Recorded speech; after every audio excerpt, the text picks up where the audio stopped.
মানুষের কল্যাণে প্রতিদিনের পক্ষ থেকে দেশ এবং বিদেশে যেখান থেকে আমাদের সাথে রয়েছেন সকলকে স্বাগত জানাই। স্বাগত জানাই আজকের অতিথিবৃন্দের। অনেক ব্যস্ততম সময় উপেক্ষা করে মানুষের কল্যাণ প্রতিদিনের আমন্ত্রণে আমরা যারা অংশগ্রহণ করেছেন সকলকে ধন্যবাদ জানাবো, অভিবাদন জানাবো, স্বাগত জানাই। তো আমরা আজকে বিরামহীন লকডাউনের জনসাধারণের খবর রাখার দায়িত্ব কার শীর্ষক টক শোয়ে আমরা সহকর্মী সারা আনসারীকে সাথে নিয়ে মানুষের কল্যাণ প্রতিদিনের সম্মানিত সম্পাদক ও বিশিষ্ট কলামিস্ট কবির নিয়াজ রাজ এর সার্বিক নির্দেশনায় কারিগরি সহযোগিতায় আমাদের সাথে রয়েছেন সকলের প্রিয় মুখ হাসানুর রহমান সুমন। তো আমরা এখন অতিথিবৃন্দের পরিচয় করিয়ে আহ, আমরা বিষয়ভিত্তিক যে বিরামহীন লকডাউনের জনসাধারণের খবর রাখার দায়িত্ব কার এই শীর্ষক টকশে আলোচনা পর্বে চলে যাব। তো আজকে আমাদের অতিথি হিসেবে রয়েছেন আহ, মানব প্রগতি সংঘের সম্মানিত নির্বাহী পরিচালক মাহমুদ শেলি। আমাদের সাথে হ্যালো। অতিথি হিসেবে রয়েছেন হিউম্যান এইড ইন্টারন্যাশনাল এর সম্মানিত প্রতিষ্ঠাতা মহাসচিব শেহলি পারভিন ও লিবারেল পার্টি বাংলাদেশের সম্মানিত প্রেসিডেন্ট শেখ মহিউদ্দিন। অতিথিবৃন্দ, আপনাদেরকে আবারও স্বাগত জানাবো যে আসলে অনেক ব্যস্ততম সময় নিজ নিজ অবস্থান থেকে আপনারা অনেক গুরুত্বপূর্ণ ভূমিকা রেখে থাকেন দেশ এবং জনগণের কল্যাণে। তো সেই সময় উপেক্ষা করে আমাদের মানুষের কল্যাণ প্রতিদিনের আমন্ত্রণে আপনাদের আবারও স্বাগত জানাই। তো আমরা সহকর্মী সারা আনসারি তিনি পরবর্তী অনুষ্ঠান সঞ্চালনায় জন্য আহ্বান করছি। সারা। আসসালামু আলাইকুম। মানুষের কল্যাণে প্রতিদিনের পক্ষ থেকে সম্মানিত আলোচকবৃন্দ এবং দর্শক শ্রোতাদের জানাচ্ছি শুভেচ্ছা এবং অভিনন্দন। আমি সারা আনসারি, সঞ্চালনায়। ধন্যবাদ আমাকে সুযোগ করে দেবার জন্য হাফিজুর রহমান সুমন ভাইকে। আমাদের অনুষ্ঠানটি সরাসরি সম্প্রচার করা হচ্ছে মানুষের কল্যাণে প্রতিদিনের ফেসবুক পেজ এবং ইউটিউব পেজ। আজকে আমাদের অনুষ্ঠানের মূল বিষয় হলো নির্দিষ্ট বিষয় হলো বিরামহীন লকডাউনে জনসাধারণের খবর রাখার দায়িত্ব কার। আমরা প্রথমেই চলে যাব আমাদের আমন্ত্রিত অতিথি নারী নেত্রী ও সমাজকর্মী মাহমুদা শেবি আপার কাছে। তিনি মানব প্রগতি সংঘের নির্বাহী পরিচালক। আমরা জানি যে আপা, আপনি দীর্ঘ সময় ধরে দুর্বারের মতো একটি প্রখ্যাত প্রতিষ্ঠানের নেতৃত্ব দিচ্ছেন, দক্ষতার সাথে পরিচালনা করছেন মানব প্রগতি সংঘ। আপনাকে পেয়ে আমরা খুবই আনন্দিত। দীর্ঘদিন মানুষের অধিকার নিয়ে রাজপথে ছিলেন। আমাকে আপনাকে আমার বিপ্লবী নারী হিসেবেই চিনি। তো আপা, বর্তমান করোনাকালীন সময়ে সাধারণ মানুষ ভালো নেই, এটা আপনি কেমন ভাবেন? আমি সবাইকে ধন্যবাদ, শুভেচ্ছা জানাচ্ছি, আন্তরিক ধন্যবাদ, শুভেচ্ছা। বিশেষত এই লকডাউন পরিস্থিতিতেও আমরা ঘরে বসে বিভিন্ন কাজে কর্ম করেই যাচ্ছি, যেমন আজকে করছি, এরকম প্রতিদিনই প্রায় থাকছে। এখন নেতৃত্বের জায়গা অর্থাৎ অ্যাক্টিভিজমের জায়গা থেকে সেটা হয়তো অনেক কথাই বলা যাবে, কিন্তু এই লকডাউন পরিস্থিতিতে আসলে আমরা কেমন আছি, কিংবা যে আজকে যে বিষয়বস্তু, সেই বিষয়বস্তু কতটা যায়। আমরা বিগত 2020 সালের মার্চ মাস থেকে 2020-এর অগাস্ট পর্যন্ত কিন্তু আমরা একটা মহা অতিমারির ভিতর দিয়ে গেছি, এই কোভিড-19-এর অতিমারিতে। তখন দেখেছি কি ভয়াবহ পরিস্থিতি গোটা বিশ্বের, শুধু বাংলাদেশই না, গোটা বিশ্বের। যেহেতু আমরা বাংলাদেশে থাকি, সুতরাং সেই বাংলাদেশের প্রেক্ষাপটে আমরা দেখেছি যে জনগণের কি ভয়াবহ পরিস্থিতিতে তাদের পড়তে হয়েছে, তারা কিভাবে সেখান থেকে উত্তরণ পেয়েছে, কত মানুষ চলে যাচ্ছে একদম চিরকালের জন্য। সরকারের কতখানি দায় দায়িত্ব পালন করছে, আমরা যারা সাধারণ জনগণ আমাদের কতটা দায়িত্ব আছে, কিংবা আমরা দায়িত্ব পালন করছি, এই বিষয়গুলো নিয়ে আসলে অনেক বলার আছে। কিন্তু থাকলে পরে হয়তো দেখা যাবে যে সেভাবে হয়তো আমরা বেসিক্যালি আমি হয়তো মনেও নাও থাকতে পারে। তো তার জন্য আমি আপনাদের কাছে ক্ষমা সুন্দর দৃষ্টিতে আমি দেখার অনুরোধ জানাচ্ছি। আমাদের আসলে এই লকডাউন পরিস্থিতিতে আমরা দেখেছি যে বিশেষ করে ভায়োলেন্সের জায়গা থেকে কিন্তু ভয়াবহ আকার ধারণ করেছিল। গতবার 2020-এর একটা পরিসংখ্যানে দেখা গেছে যে প্রায় 10 ভাগ বেড়ে গিয়েছিল এই নারী নির্যাতনে, এবং সেক্ষেত্রে প্রশাসন কি দায়িত্ব পালন করেছে আমরা কিন্তু পত্রপত্রিকা, সামাজিক গণমাধ্যম, ইলেকট্রনিক মাধ্যমে কিন্তু আমরা পেয়েছি, খবরগুলো পেয়েছি, এবং আমরা সোচ্চার থেকেছি প্রতিবাদের জন্য। এখন সরকার এই বিরামহীন লকডাউনে আমাদের মতো সাধারণ জনগণ কতটা ভুক্তভোগী সে আমরা আমাদের পরিস্থিতি নিরূপণ করলেই কিন্তু আমরা খুব স্পষ্ট বলে দিতে পারি। এখন সোজা সাপটা যে কথাটা আমি বলতে চাই যে যেহেতু আমরা যে কাজগুলা করছি, আমরা যে অ্যাক্টিভিজমের কাজগুলা করছি, আমরা কিন্তু আমাদের কিন্তু দায় নাই, আমরা কিন্তু চুক্তিবদ্ধ, অর্থাৎ সরকারি ভাবে কিন্তু আমাদের কোনো দায় নাই, কিন্তু সরকারি যারা কর্মচারী কর্মবৃন্দ এবং সরকারি চাকরিজীবী যারা আছে, যারা সরকারের বেতন নিচ্ছে, আমি পরশুদিন থানায় গিয়েছিলাম, আমি ছোট্ট করে একটা বলছি, একজন পুলিশ অফিসার তিনি বলছেন যে মানে আমার ভাইয়ের বাচ্চাটা হারিয়ে গিয়েছিল, তাকে রেস্কিউ করার জন্য থানায় যাওয়া। কোনো এক এসআই পরে বলছিল যে শেলিয়াপা যে কাজগুলা করে সে কাজগুলা কিন্তু ওনার এটা দায়িত্ব না, দায়িত্ব আমাদের।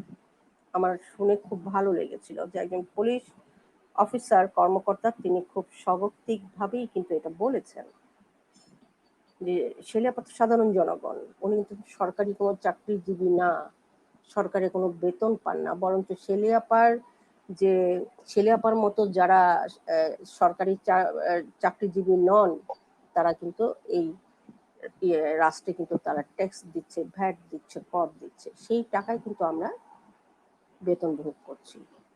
তো একজন পুলিশ অফিসারের মুখ থেকে যখন এই কথাগুলা শোনা যায়, আমরা পুলিশকেও ফেস করে থাকি, তো সঙ্গত কারণেই কিন্তু প্রত্যেকটা সরকারি কর্মচারী কর্মকর্তারা যদি তার এই দায়িত্বটুকু, অর্থাৎ এই দায় যে আমি আমি রাষ্ট্রের একজন কর্মচারী, মানে প্রজাতন্ত্রের মালিক হচ্ছে সাধারণ 18 কোটি মানুষ, সেই 18 কোটি মানুষের একজন আমি, একজন আপনি। তো সেই ক্ষেত্রে কিন্তু আমাদের প্রত্যেকেরই দায়িত্ব আছে। আমি রাষ্ট্রের বেতন ভোগ করি না বলে যে আমি কিন্তু রাষ্ট্রের কিন্তু সুবিধাগুলো ভোগ করি, যে কারণে আমাকে কিন্তু কর, ট্যাক্স, ভ্যাট আমি দেই পরোক্ষ প্রত্যক্ষ ভাবে, প্রতিনিয়তই দিয়ে যাচ্ছে। হ্যাঁ, সেই কারণে এই দেশের রাষ্ট্রের যখন আমি নাগরিক, তখন অবশ্যই প্রতিটা নাগরিকের এই রাষ্ট্রের প্রতি কিছু শুধু আমি নিয়েই যাব, আমার কিছু দেবার নাই, তো আমি নাই ভোগ করলাম, সরকারের কোনো নাই ভোগ করলাম, কিন্তু সরকারের যে উন্নয়নমূলক যে ব্যবস্থাপনাগুলো যেগুলো আছে, সরকার যে রাস্তা দিয়ে আমি হাঁটি সেটা সরকারের, হ্যাঁ, যে পানিটা আমি খাচ্ছি সেটা সরকারের, যে স্যানিটেশনটা আমি ইউজ করছি সেটা সরকারের। সুতরাং এগুলা কিন্তু আমি ভোগ করছি, আমাদের মতো অসংখ্য নাগরিকরা কিন্তু ভোগ করছে। সেই কারণে এই লাগামহীন লকডাউনের ফলে আমরা ঘরে বসে নিয়ে তেমন হয়তো কিছু করতে পারছি না, হয়তো দেখা গেছে যে ঠিক আছে সামান্যতম কিছু আমাদের মতো যারা উন্নয়ন কর্মী, যারা মাঠে ঘাটে যারা কাজ করছি, সরাসরি মাঠে ঘাটে কাজ করছি, তারা হয়তো দেখা গেছে যে 2-4 জনকে হয়তো যারা খুবই মানে ভয়ঙ্কর পরিস্থিতিতে, তাদেরকে হয়তো দুবেলা খাবার দিতে পেরেছি, কিংবা আরো 2 জনকে দিতে পেরেছি। এই যে 1.5 বছর যাবত যে লাগামহীন লকডাউন, এই লকডাউনে আসলে সরকারের ভূমিকাগুলোও কিন্তু আমরা দেখছি, একদম সচক্ষে দেখছি। প্রত্যেকটা মন্ত্রণালয়, যদি এই বাংলাদেশের যে কটা মন্ত্রণালয় আছে, শুধু স্বাস্থ্য মন্ত্রণালয় হবে কেন, প্রত্যেকটা মন্ত্রণালয়ের দায় দায়িত্ব আছে, যেহেতু এখন স্বাস্থ্য বিষয়ক একটা বিষয়, এবং প্রত্যেকটা মন্ত্রণালয়কে ঝাঁপিয়ে পড়তে হবে। যে আমরা যেটা জানি যে 45টা বা 50টা মন্ত্রণালয় আমাদের এখানে আছে, প্রতিমন্ত্রী, মন্ত্রী, তারপরে যারা নীতি নির্ধারক যারা আছে প্রত্যেকেই। এবং আঞ্চলিকভাবে যদি বলি, আমাদের প্রশাসন, সেই প্রশাসনরা কতটুকু দায়িত্ব পালন করছে। হটলাইন গুলা দেখি আমরা, এই ঘরে বসে নিয়ে কিন্তু আমি ইচ্ছে করলে পরেই যেতে পারছি না, কোনো সংঘর্ষ মেয়ের পাশে কিন্তু আমি দাঁড়াতে পারছি না। কিন্তু হটলাইনে যখন আমরা ফোন করি, কিংবা সেই সংঘর্ষ মেয়েটা যখন ফোন করে, তখনও কিন্তু সেই হটলাইনটা প্রায়শই আমরা মানে অ্যাক্টিভ পাই না। আবার দেখা যায় যে হ্যাঁ, অ্যাক্টিভ হলে পরেও তখন বলছে যে আপনি নিকটস্থ থানায় আসেন। আমি যদি থানায় যেতে পারি, তাহলে আপনাকে কেন হটলাইনে ফোন করলাম? এটা তো সরকারি হটলাইন, এটা আমাকে সার্ভিস দেওয়ার কথা। কিন্তু একেবারে যে হচ্ছে না তা না। আমি গত এই এই 2 মাস আগে একটা বাল্যবিবাহ ইউনোকে ফোন করেছি, ইউনোর সঙ্গে সঙ্গে এটা ইনিশিয়েটিভ নিয়েছে এবং মেয়েটাকে রেস্কিউ করেছে। তো সবকিছু মিলায় এখন যে প্যান্ডেমিক সিচুয়েশন দিয়ে আমরা যাচ্ছি, একদম গোটা বিশ্বের কথা নাই বললাম, অন্তত এই দেশের নাগরিক হিসাবে, একজন নাগরিক হিসাবে, সচেতন নাগরিক হিসাবে আমার বক্তব্য হচ্ছে যে সরকার আমাদেরকে ডাকুক।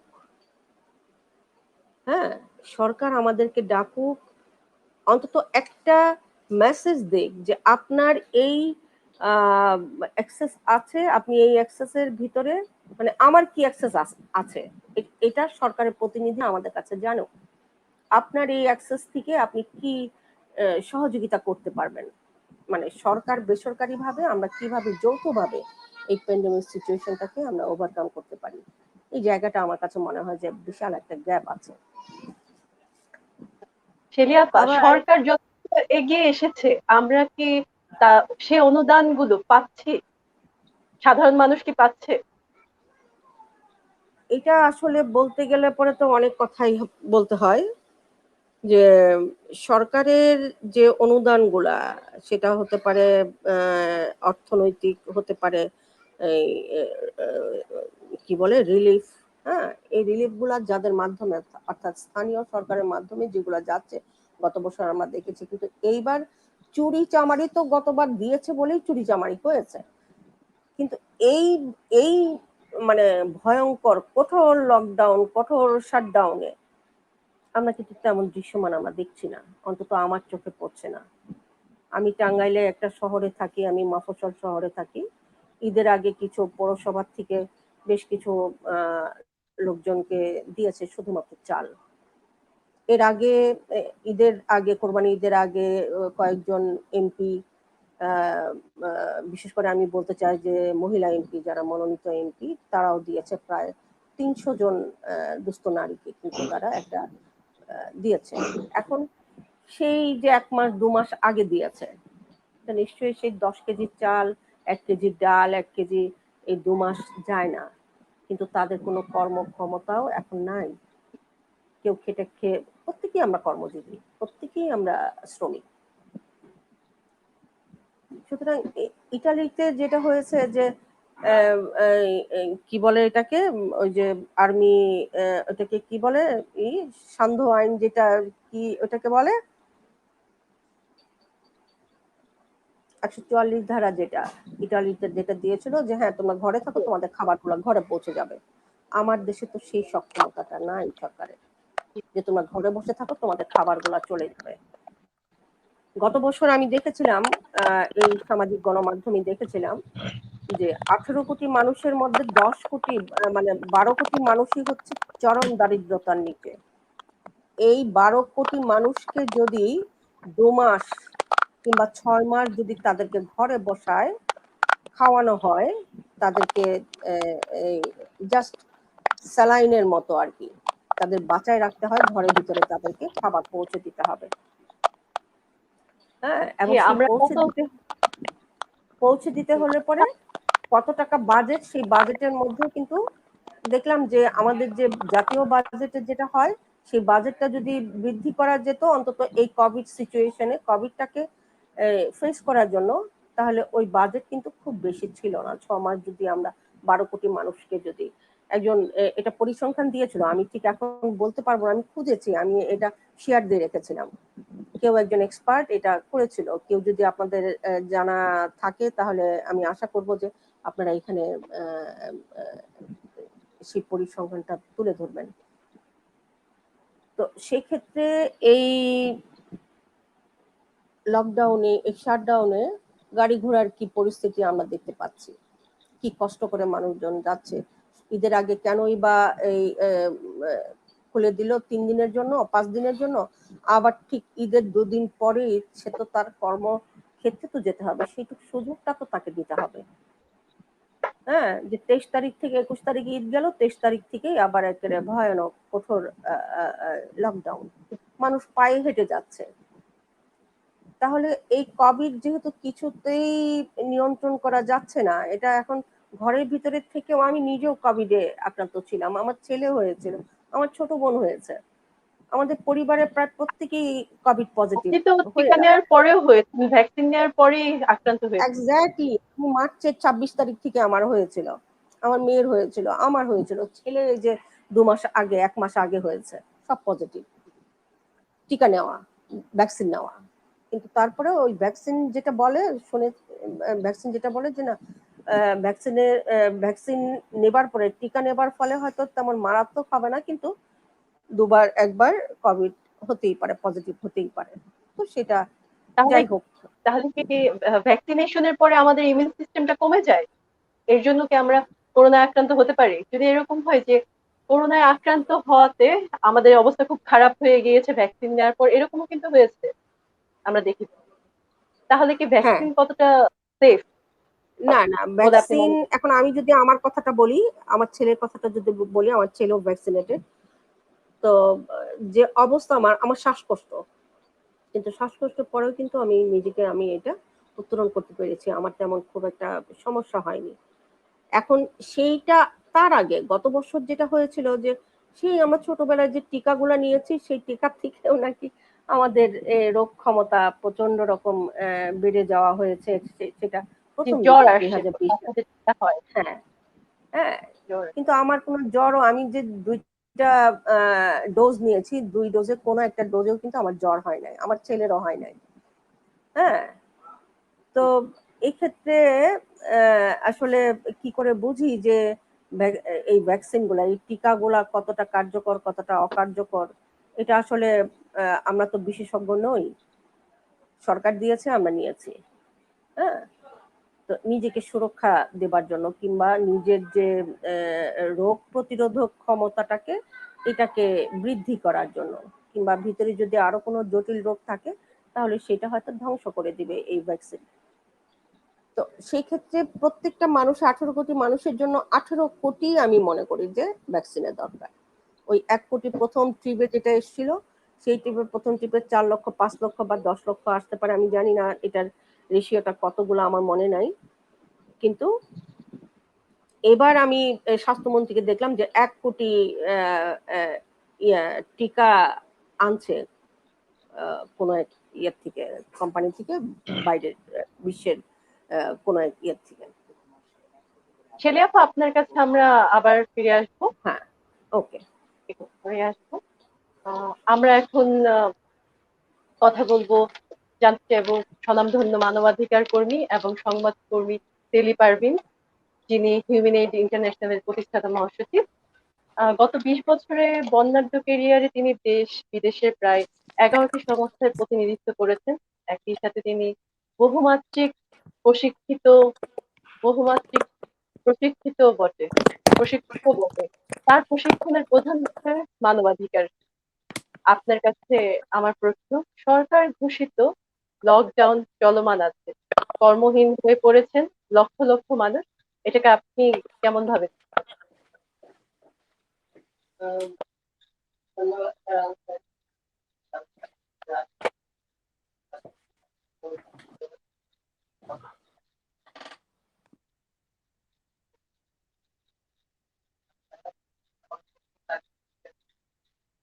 সরকার ঘোষিত লকডাউন চলমান আছে, কর্মহীন হয়ে পড়েছে লক্ষ লক্ষ মানুষ। এটাকে আপনি কেমন ভাবে দেখছেন?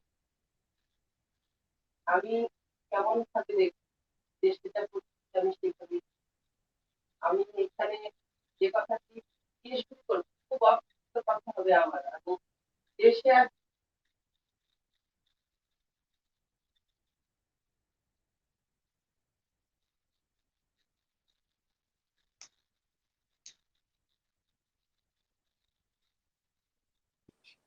সাউন্ড পাচ্ছি না। সাউন্ডে কোনো প্রবলেম হচ্ছে না। হ্যাঁ, সাউন্ড পাচ্ছি না। আপু আপনি হ্যালো, আনমিউট আপনার সাউন্ড পাওয়া যাচ্ছে। এবার হচ্ছে না? যদি একটু পরিষ্কার করেন। এখন হচ্ছে।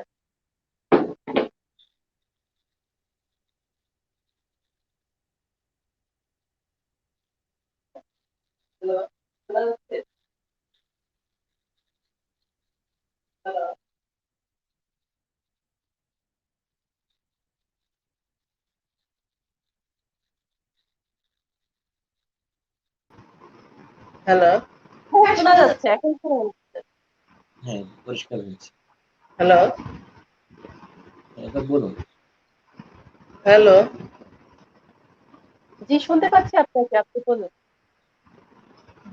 হ্যাঁ, আমি যে কথাটি দিয়ে শুরু করছিলাম হয়তো আপনারা সবাই শুনতে পাননি, সাউন্ড সিস্টেমে প্রবলেম ছিল।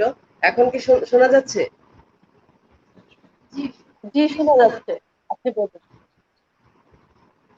দেশে এখন সাধারণ মানুষের এই লকডাউন শাটডাউন পরিস্থিতিতে, লাগাতার 1.5 বছর শাটডাউন লকডাউন পরিস্থিতিতে দেশের সাধারণ মানুষের এখন টিক চিহ্ন দেওয়ার পালা। আমি কি করোনায় মারা যাব না অনাহারে মারা যাব? এই দায় কার? এই দায়িত্বটা কার? সাধারণ মানুষের খবর নেওয়ার জন্য। এখন আমি যে টিক চিহ্নের কথা বললাম যে আমরা এক সময় টিক চিহ্ন দিয়ে পাশ করেছি, এই 50টায় টিক চিহ্ন দিলে 50টায় 50 নাম্বার। এখন আমাদের জীবন মৃত্যুর জায়গায় আমাদের টিক চিহ্ন দিতে হবে।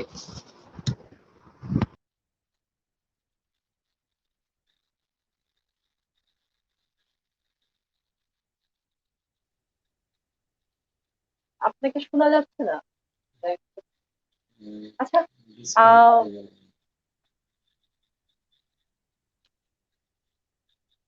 সেহলি পারভিন, আপনি কি শুনতে পাচ্ছেন?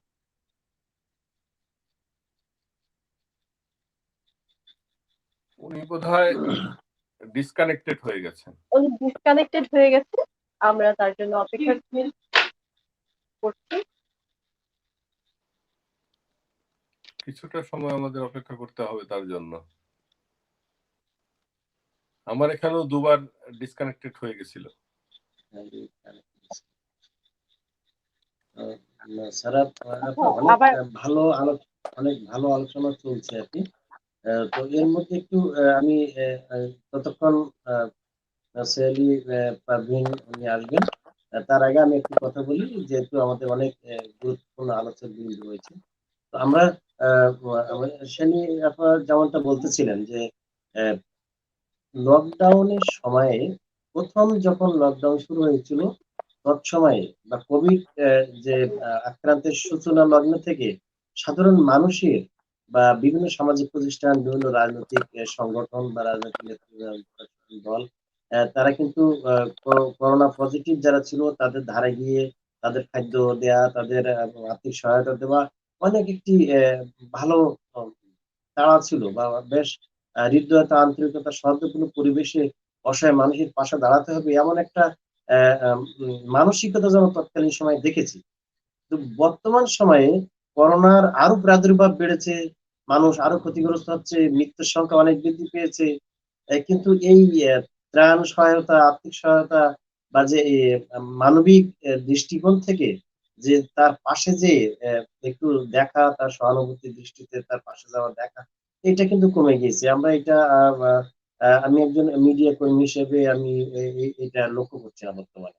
তো এই সব বিষয়ে কিন্তু আমাদের আলোচনায় আসার দরকার যে আসলে তৎকালীন সময়ে আমরা কেমন দেখেছি করোনা কালীন যে সূচনা লগ্নে আমরা মানুষের যে আন্তরিকতা দেখেছিলাম, অসহায়দের পাশে যে দাঁড়ানো, বর্তমানে আমরা তেমনটা দেখছি না।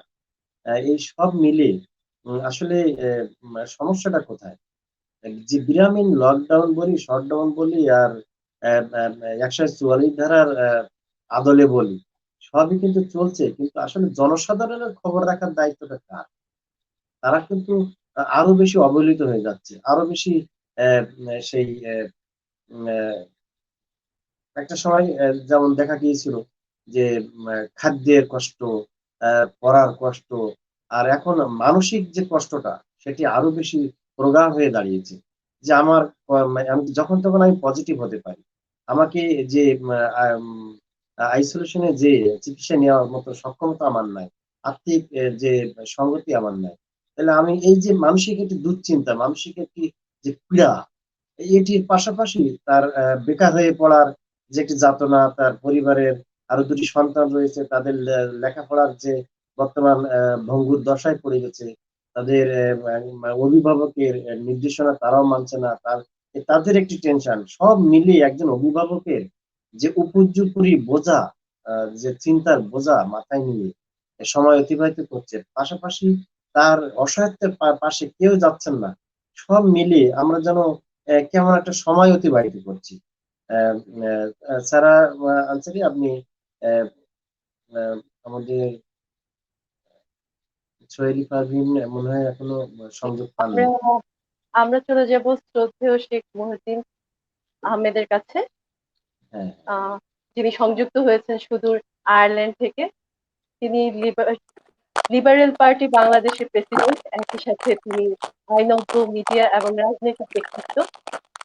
আপনাকে পেয়ে অলংকৃত হয়েছে মানুষের কল্যাণে প্রতিদিনের আজকের আয়োজন। জি, আপনাদের আপনার লাইনটা কাছে খুব আমার ইকো, প্রশ্ন। লাইনটা খুব ইকো ইকো হচ্ছে। হ্যালো, আপনি কি শুনতে পাচ্ছেন আমাকে? আপনাদের কথাটা আমার কাছে ইকো হচ্ছে। আপনারা কি আমার কথা শুনতে পাচ্ছেন? জি জি, শুনতে পাচ্ছি আপনাকে। হুম। জি। তো একটু আপনাদের অস্পষ্ট। জি, কথা ইকো হচ্ছে।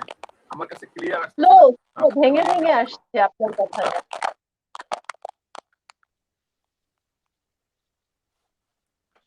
শেখ মহিউদ্দিন আহমেদ ভাই, আপনি কি শুনতে পাচ্ছেন? জি, আমি শুনতে পাচ্ছি, খুব ইকো হচ্ছে, খুব ইকো হচ্ছে। আপনি কি আমাকে শুনতে পাচ্ছেন? জি, আপনাকে শুনতে পাচ্ছি, আপনার কথাগুলো একটু ভেঙে ভেঙে আসছে। পরিষ্কার একই হচ্ছে একই না জিনিস কিন্তু। আমার কাছেও আপনাদের ভেঙে ভেঙে আসতেছে।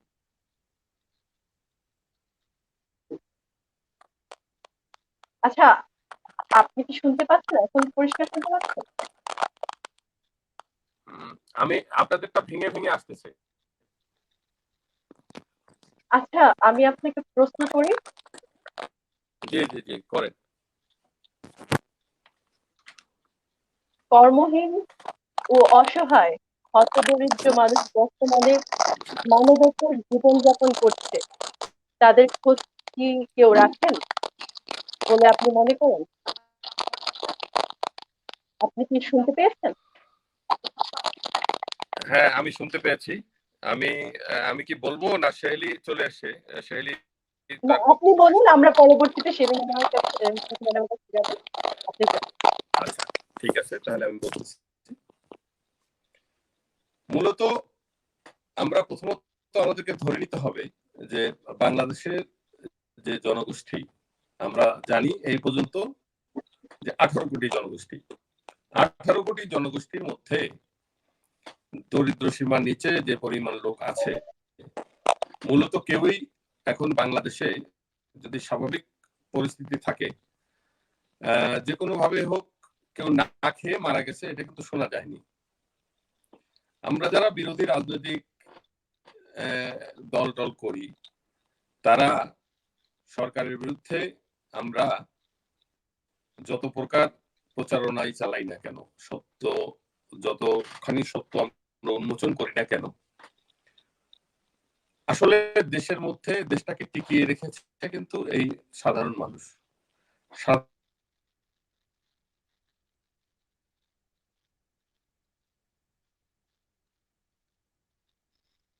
শেখ মহিউদ্দিন ভাইয়ের মনে ডিসকানেক্টেড হয়ে গিয়েছেন নেটওয়ার্কের প্রবলেমের কারণে। আমরা নেটওয়ার্কের কারণে তাহলে এখন কথাগুলো পরিষ্কার এলিমেন্ট, শোনা যাচ্ছে না। হ্যাঁ আমরা সেলি পারভিনের কাছে চলে যাব। আপনি কি শুনতে পাচ্ছেন?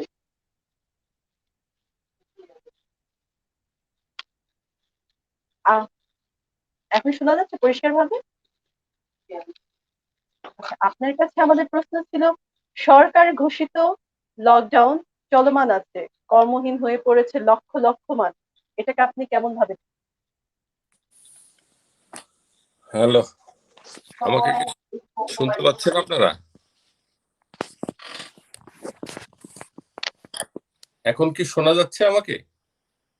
জি হ্যাঁ, জি আপনার শোনা কথা যাচ্ছে। পরিষ্কার। হ্যাঁ, এখন মোটামুটি আপনাদের কথাও আমি মোটামুটি পরিষ্কার শুনতে পাচ্ছি। আচ্ছা, তো এখন কে বলবে? শেলি বলবেন, আমি বলবো? না আপনি আপনি ডিসকানেক্টেড হয়ে যাওয়ার পর শেলি আপা শুরু করেছিলেন। আচ্ছা, তো তাহলে শেলি শেলি। আপা বলে তো আপনার, তারপর আপনার কাছে আসবো। জি জি জি, শেলি শুরু করুন। প্লিজ, পারবি না?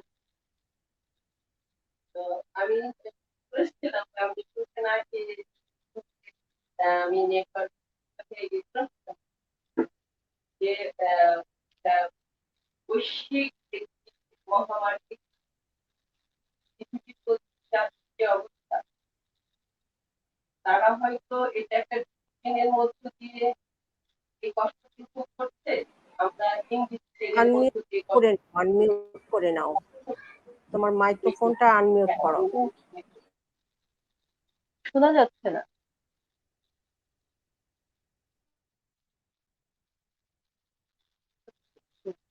জি শোনা যাচ্ছে, বলুন।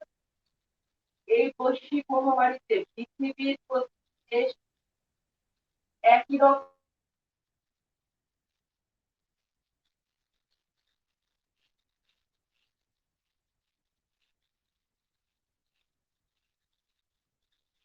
শোনা যায় না। শোনা যাচ্ছে না আপনাকে?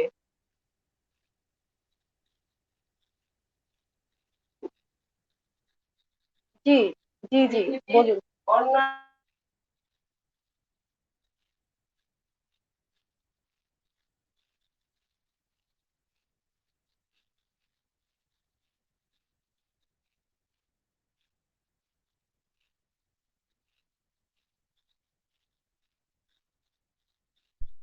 জি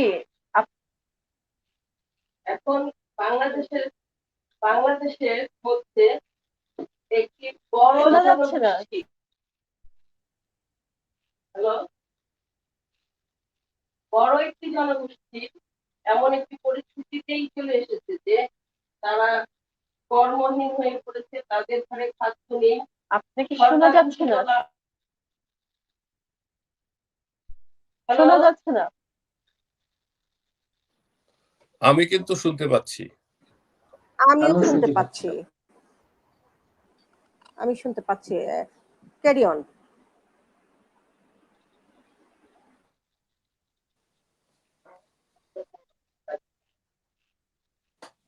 জি জি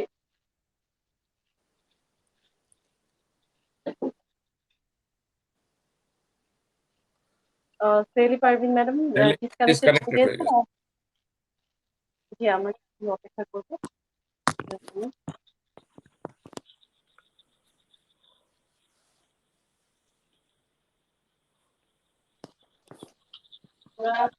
আমরা তো আজকে নেটওয়ার্ক খুব এখন এই পরিস্থিতির মধ্যে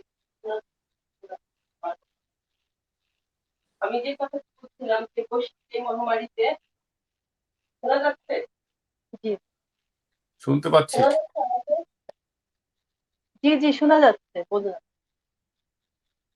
বৈশ্বিক এই মহামারীতে পৃথিবীর অন্যান্য দেশগুলো ট্রেনের মধ্যে কষ্ট করছে, আমরা একটু ইংলিশ ট্রেনের মধ্যে পড়েছি। সরকার এই 1.5 বছরের শাটডাউন লকডাউনের কিভাবে আমাদের এইরকম একটি দেশ সরকার ফেস করবে, একটু একটা ব্যাপার। এটা কারো প্রিপারেশনের মধ্যে ছিল না, সরকার না যেন প্রথমে তো কেউ ধারণাই করতে পারে না কোন দিকে যাবে। আমরা নিজেরাও পারি, সবাই খুব কেউ গর্ব, কেউ হাহাকারের মধ্য দিয়ে, ভীতির মধ্য দিয়ে আমাদের দিন কেটেছে। কিন্তু এই মুহূর্তে এই সময়টাতে হয়তোবা আমরা কিছুটা অভ্যস্ত হয়ে পড়েছি বা কিছুটা এই 1.5 বছরে হয়তো কিছুটা প্রশিক্ষিত হয়েছি আমরা যে কিভাবে করোনার সাথে যুদ্ধটি আমাদের করতে হবে। আর আমার প্রশ্নটি ছিল যে সরকারের লকডাউন চলমান, সাধারণ জনগণ কষ্ট ভোগ করছে এই মুহূর্তে। লকডাউন চলমান রাখা যেমন জরুরি ছিল, ঠিক লকডাউন চলমান রেখেও যে খুব একটা লাভবান আমরা হয়েছি তা কিন্তু না।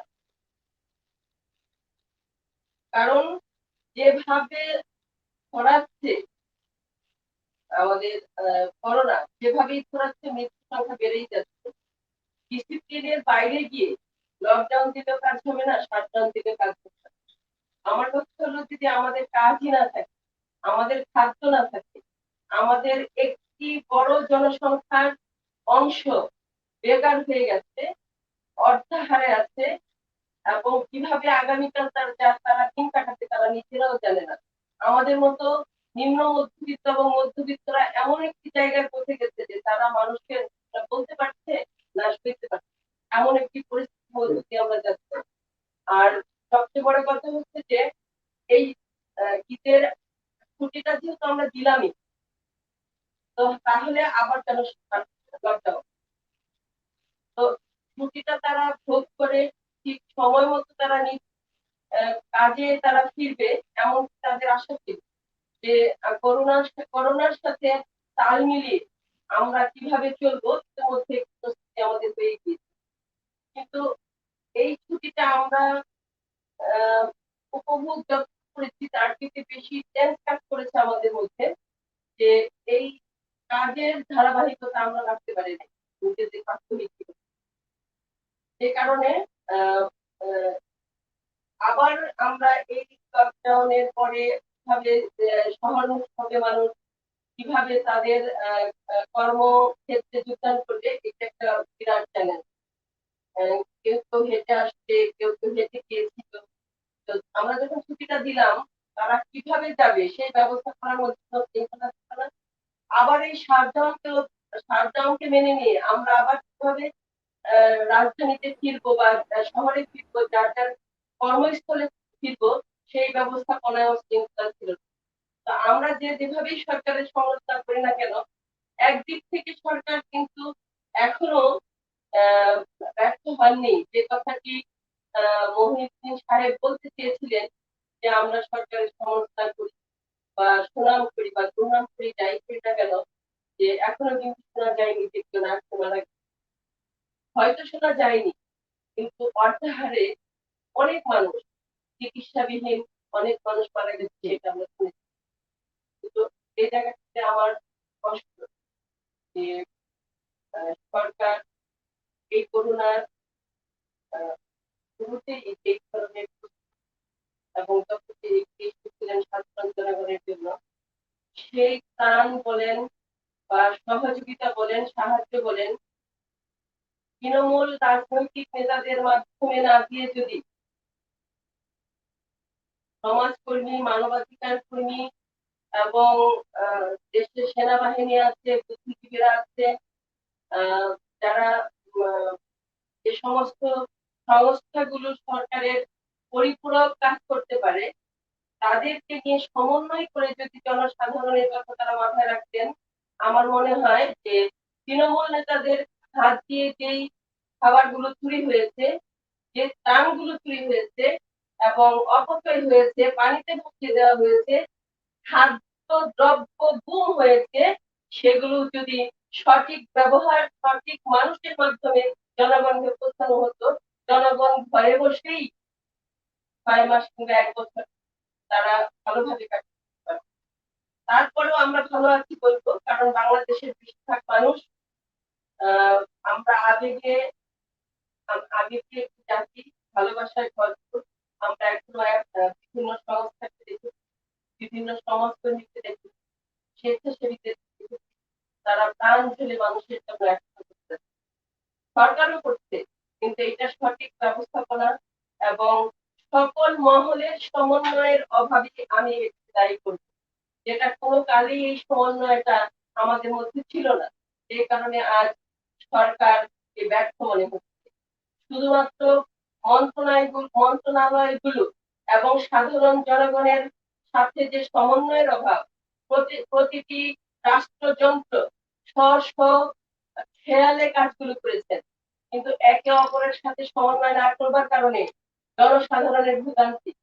আজকে এই লকডাউনে চলমান থাকবার কারণে এই আজকে যানবাহনের কথা আমাদের এই ক্ষেত্রে বেশি ধরতে হবে, যে এই এক টাইম এই যানবাহন গুলো আমাদের কিভাবে সহযোগিতা করবে। একজনকে গুনতে হচ্ছে 3 জনের ভাড়া, এটাই বা আমরা কিভাবে নিব?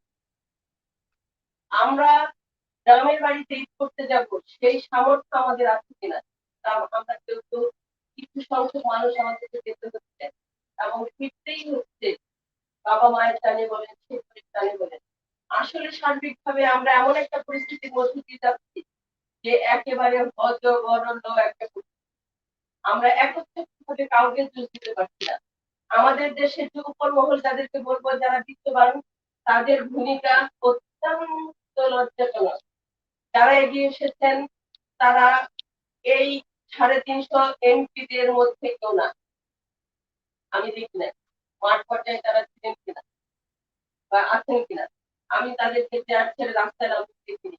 যারা সাধারণ মানুষের জন্য যারা নেমেছেন, তারা সাধারণ মানুষ নিজেদের খাবারটা সবার সাথে ভাগাভাগি করে দিচ্ছেন। যাই হোক, আমার প্রসঙ্গ ছিল যে এই লকডাউন এখনো চলমান, এটা এটা প্রয়োজন আছে, কিন্তু পরিস্থিতি এই 1.5 বছরে যা হয়েছে জনসাধারণের, তাতে লকডাউন ছেড়ে দেওয়াটাই আমি যৌক্তিকভাবে ধরে নিব।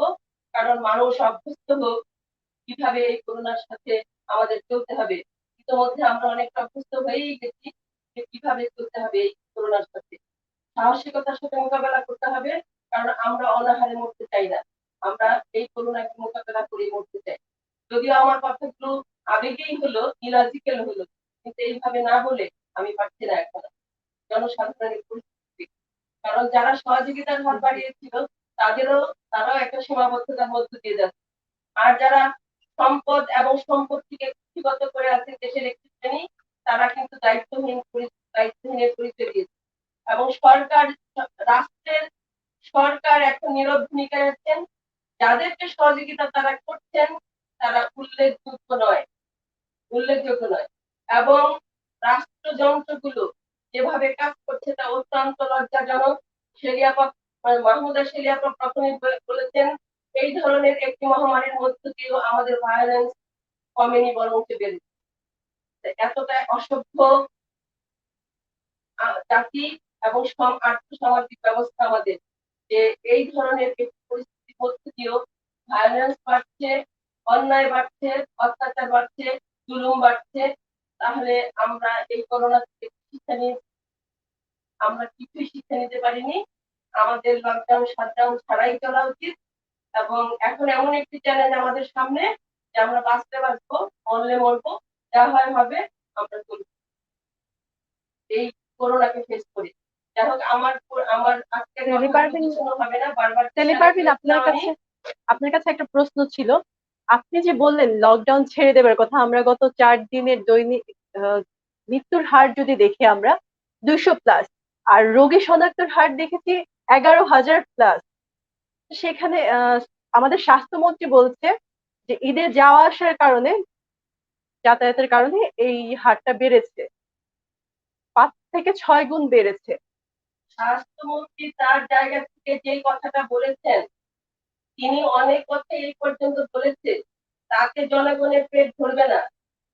তিনি জনগণের জন্য কোনো ভালো মেসেজ দিতে পারেননি, কোনো অনুপ্রাণিত করার মতো কোনো কথা তিনি বলতে পারেননি। আমার মতামত হলো তিনি সম্পূর্ণ ব্যর্থ একটা মন্ত্রণালয় চালাচ্ছেন তিনি। এবং আপনি যে সংখ্যা বেড়েছে বলে মনে করছেন, এটা যদি বাড়বেই তিনি মনে করেন, তাহলে কেন ঈদের ছুটি ঘোষণা করা হচ্ছে? আর যদি লকডাউন চলমান আছেই, তাহলে সেটা চলমান থাকলো না কেন? কিভাবে এই সংক্রমণ বাড়লো? তাহলে নিশ্চয়ই স্বাস্থ্যবিধি না মেনেই জনগণ গিয়েছে, সেইটা তিনি মেনে নিলেন কেন?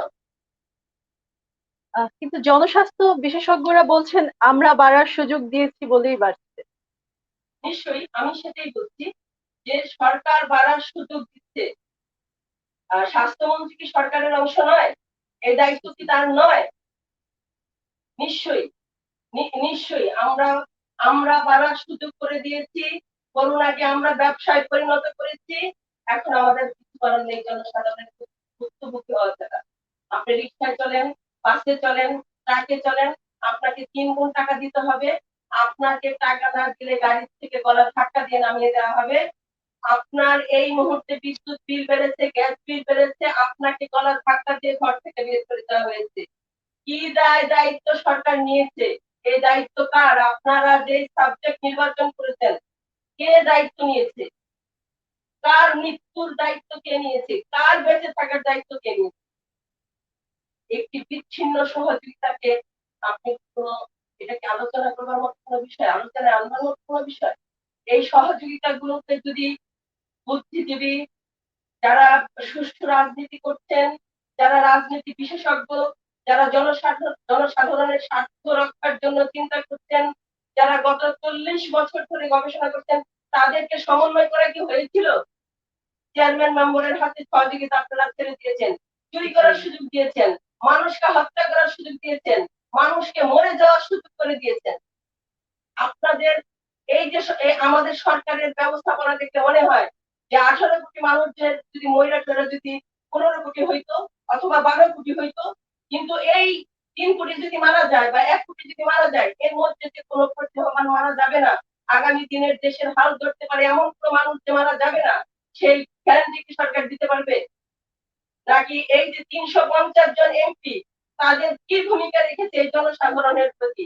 আমরা গত 40 বছর যাদেরকে ক্ষমতা কুক্ষিগত করতে দেখেছি, সম্পদের পাহাড় করতে দেখেছি, তারাই বা সরকারকে কতটুকু সমন্বয় করেছে? সরকারই বা তাদেরকে কতটুকু সমন্বয় করেছে? কে কাকে দায়িত্ব দিয়েছে? সাধারণ জনগণ ভুক্তভোগী, সারা জীবন এই দেশের জনগণ রাস্তা করেছে। যদি এই সিস্টেমের পরিবর্তন না হয়, জনগণই এই সাফারিং এর এই শিকার হবে, এই ধরনের ভুল সিদ্ধান্তের শিকার হবে। অতীতে হয়েছে, এখন হচ্ছে, ভবিষ্যতে যদি এই সিস্টেমের পরিবর্তন না হয়। আমি বারবার ডিসকানেক্ট হওয়াতে আমার কথাগুলো অগোছালো হয়ে গেছে। আমি দুঃখ প্রকাশ করছি। আমি পরবর্তী সিনিয়র আলোচককে সুযোগ দিতে চাই। আমি এখন এখানে আমি এখানে আমি থাকতে চাচ্ছি এখানে। আমি পরবর্তীতে আপনারা সুযোগ দিলে আমি আবার। ধন্যবাদ সবাই। জি, ধন্যবাদ আপনাকে শ্রী পারভীন আপা, আপনাকে ধন্যবাদ আপনার ঝাঁঝালো বক্তব্যের জন্য, এবং আপনি সবসময় জনসাধারণের পক্ষে কথা বলেছেন এবং মানবতার পক্ষে কথা বলেছেন। আপনাকে ধন্যবাদ। আমরা চলে যাব শ্রদ্ধেয় শেখ মহিউদ্দিন ভাইয়ের কাছে। জি, আপনার প্রশ্নটি ছিল, কর্মহীন ও অসহায় হতদরিদ্র মানুষ বর্তমানে মানবেতর জীবনযাপন করছেন, তাদের খোঁজ কি কেউ রেখেছেন বলে আপনি মনে করেন? ধন্যবাদ সারা আনসারি। আমি আসলে ডিসকানেক্টেড হয়ে গেছিল, যে কারণে শেলি আমাকে একটু মিস ইন্টারপ্রেট করতে পেরেছে। সেটা তার ভুল নয়। মূলত কথাটা হচ্ছে, বাংলাদেশে রাষ্ট্র এবং সরকার এই দুইটি যে বিষয়, এই বিষয়টা যখন একের সাথে অপরের দ্রবীভূত হয়ে যায়, একের সাথে একের মিলে যায়, তখন জনগণের সমস্যা শুরু হয়। কারণ রাষ্ট্রের কর্মচারীরা থাকে সংবিধানের অধীনে এবং জনগণের অধীনে, জনগণের কাজ করার জন্য। কিন্তু সরকার থাকে জনগণের প্রতিনিধি হিসেবে, তারা পরিচালনা করে রাষ্ট্রের কর্মচারীদের। কিন্তু রাষ্ট্রের কর্মচারীরা সংবিধান এবং রাষ্ট্রীয় আইনের থেকে যখন সরকারের প্রতি বেশি অনুগত হয়, তখন সমস্যাগুলো শুরু হয় আমাদের মতো তৃতীয় বিশ্বের দেশগুলোতে। যেমন আমি আপনাদের একটা জিনিস বলি, বাংলাদেশের সংবিধানের 2য় ভাগে রাষ্ট্র পরিচালনার যে মূলনীতি, সেখানে গুরুত্ব দেওয়া হয়েছে মৌলিক প্রয়োজনের ব্যবস্থার উপরে। যেমন আমরা 15 ক যদি দেখি, এখানে পাবো অন্ন, বস্ত্র, আশ্রয়, শিক্ষা ও চিকিৎসা সহ জীবন ধারণের মৌলিক উপকরণের ব্যবস্থা রাষ্ট্রকে করতে হবে। এটা কি শুধুমাত্র আজকে করোনাকালীন সময়? এটা কি শুধুমাত্র আজকে লকডাউনের সময়? না, একটি রাষ্ট্রের প্রথম কাজটাই হলো জনগণের অন্ন, বস্ত্র, বাসস্থান, শিক্ষা ও চিকিৎসা নিশ্চয়তা প্রদান করা। মৌলিক বিষয়গুলো। যে এই মৌলিক বিষয় যদি কেউ কাজ না করে, সেই রাষ্ট্রের যেমন ভিত্তি নড়বড়ে হয়, সেই সরকারেরও কোনো নৈতিক ভিত্তি থাকে না। কারণ সরকার এবং রাষ্ট্র হচ্ছে জনগণের জন্য, আর জনগণের এই 5টি ব্যবস্থাই হলো প্রথম এবং একমাত্র শর্ত রাষ্ট্র পরিচালনার। এখন আসেন আমাদের করোনাকালীন সমস্যা। এটা একটা সারা পৃথিবীতে একটি দৈব দুর্বিপাক হিসেবে এসেছে। এখানে এমন কোনো দেশ নাই যেখানে এই করোনার ছোবল পড়েনি। বাংলাদেশের বিষয়টা হলো আমরা আমাদের সরকারগুলো ভোট নেওয়া পর্যন্ত বা ভোট করানো পর্যন্ত, করানো বলছে এই কারণে কারণ এখন আর ভোট নেওয়ারও দরকার হয় না, তো ভোট করানো পর্যন্ত মানুষের কাছে যেটুকু জবাবদিহিতা থাকে, ভোট হওয়ার পরে আর সেই জবাবদিহিতার বালাইটা থাকে না। তো যে কারণে আজকে আমরা এই যে করোনার বিষয়গুলো যদি দেখলাম, করোনার মধ্যেও কিন্তু আমরা চুরি দেখেছি। করোনার মধ্যে আমরা লুটপাট দেখেছি। করোনার মধ্যে যেভাবে লুটপাট আর চুরি হয়েছে, সেইভাবে কি তার প্রতিকার আমরা দেখেছি? জনগণ কি তাদেরকে প্রতিহত করার জন্য রাষ্ট্রের কি কোনো উদ্যোগ দেখেছে? দেখেনি। এই নিয়ে কি আমাদের সুধী সমাজ, না আমাদের সুধী সমাজ, দুই একটা পত্র পত্রিকায় নিউজ হয়েছে, এই পর্যন্তই শেষ। কিন্তু ওই লোকগুলো আদৌ কি এখন জেলে আছে না বাইরে আছে, নাকি তারা আবার পুনরায় নব উদ্যমে তারা চুরি শুরু করেছে, কোনো কিন্তু নাই। আপনি দেখেন করোনার সময় যে হাসপাতালগুলো পরিদর্শন করার জন্য রাষ্ট্রের যে ব্যবস্থাটা ছিল, হঠাৎ করে সরকার সেই ব্যবস্থাটাকে বন্ধ করে দিল। এখন রাষ্ট্রের কোনো কর্মচারী কোনো হসপিটাল পরিদর্শন করতে যেতে পারবে না।